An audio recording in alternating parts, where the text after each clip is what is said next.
বাহু তুলে নাচো রে মন পথে পথে। যেদিন তোর মন প্রাণ উজাড় করে দিয়ে আমরা হা কৃষ্ণ তোমার হলাম বলে নিজেকে আত্মসমর্পণ করে দিতে পারবো, সেদিন বাবা আমার ভগবান বসন সার্থক হবে। নইলে আমার আমিত্ব অহংকার যশ প্রতিষ্ঠা খ্যাতি এই শত বিপাশা নিয়ে বৃন্দাবন দর্শন হবে না। তাই তাই আমাদের নিজেকে আত্মসমর্পণ করতে হবে। এই আত্মসমর্পণটা কেমন না না আমরা দেখবেন বিপদে না পড়লে আমরা নিজেকে ভগবানের কাছে সমর্পণ করতে পারি না। যখন আমরা বিপদে পড়ি তখন আমরা নিজেকে ভগবান কাছে আত্মসমর্পণ করব, তার আগে আমরা আত্মসমর্পণ করতে পারি না। মনে করুন না সেই কুরুক্ষেত্রের যুদ্ধে দ্রৌপদীর কথা। যেদিন ওই পাশন্ডী ক্ষমতা যেদিন দ্রৌপদীর ওই ব্রস্ত ধরে টানছিল, দ্রৌপদীর মনে আত্ম অহংকার ছিল যে আমি রাজকন্যা, আমি রাজকুলবধূ, আমার ওই প্রাসঙ্গিক ক্ষমতা যত অত্যাচারী করুক না কেন আমার সেটা করতে পারবে না।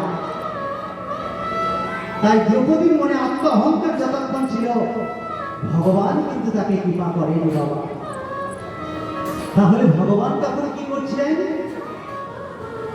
ভগবান তখন বাড়িতে বসে ভগবানের তিনটি স্ত্রী সত্যভামা, রুক্মিণী আর জাম্ববতী, এই রমণীদের সাথে তিনি পাশা ক্রীড়ায় মত্ত ছিলেন, খেলছিলেন পাশা খেলা। তা রুক্মিণী ভগবানের সব থেকে প্রিয়। রুক্মিণী বলছে, প্রভু আপনার এক ভক্ত, এক পরম সতী রমণী, তিনি লাঞ্ছিত হচ্ছেন ভরা সভার মাঝে। হে প্রভু তুমি যাও না, তোমার ভক্তকে তুমি রক্ষা করো, তুমি তো ভক্ত বাঞ্ছা কল্প করো, তুমি যাও না প্রভু।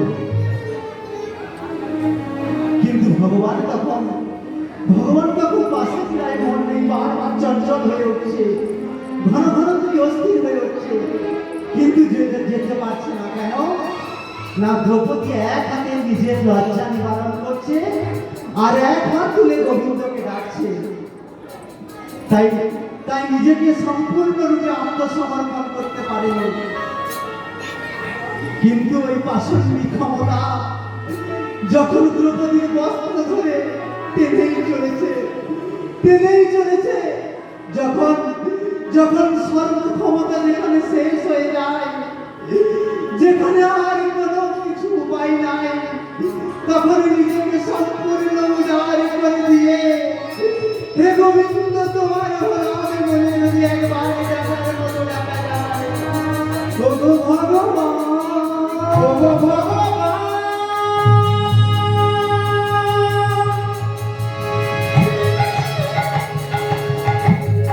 ওগো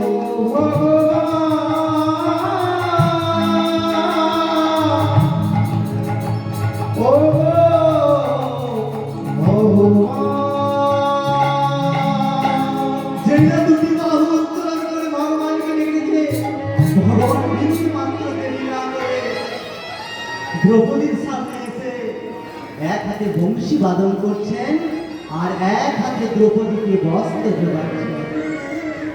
তা বাবা আমাদের সেই অবস্থা, ভগবান আমাদের দ্বার প্রান্তে দাঁড়িয়ে আছেন, কিন্তু আমরা নিজেকে ভগবানকে টেনে ঘরে আনতে পারছি না, আমরা সম্পূর্ণরূপে আত্মসমর্পণ করতে পারছি না ভগবানের চরণে।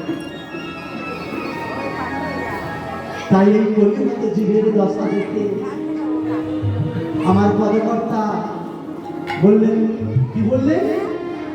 বিষয় ছাড়িয়া কবে শুদ্ধ হবে কবে হের বসে মধুর বৃন্দাবন।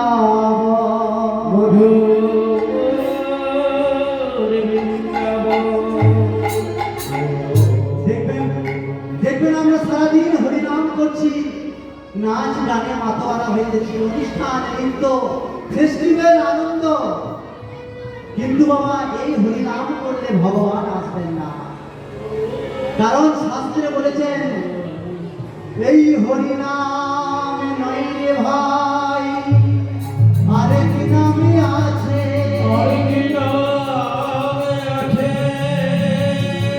সেই হরিনাম নিয়ে যাবে সেই হরির কাছে।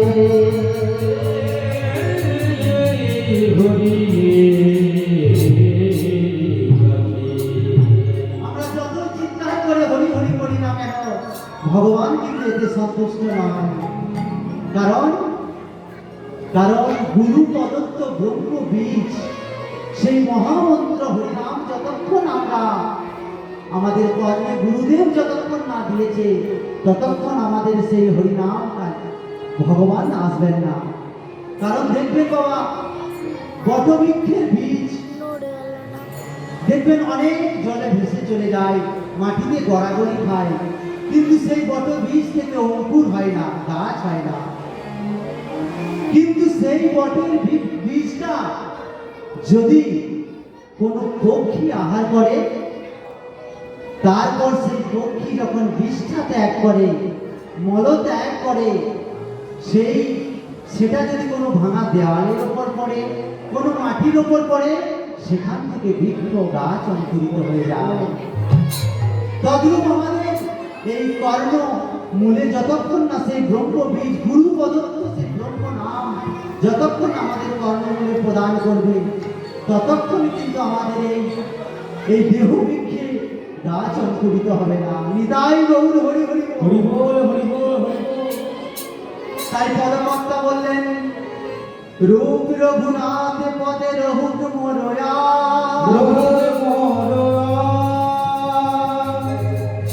প্রার্থনা করলে সদা প্রার্থনা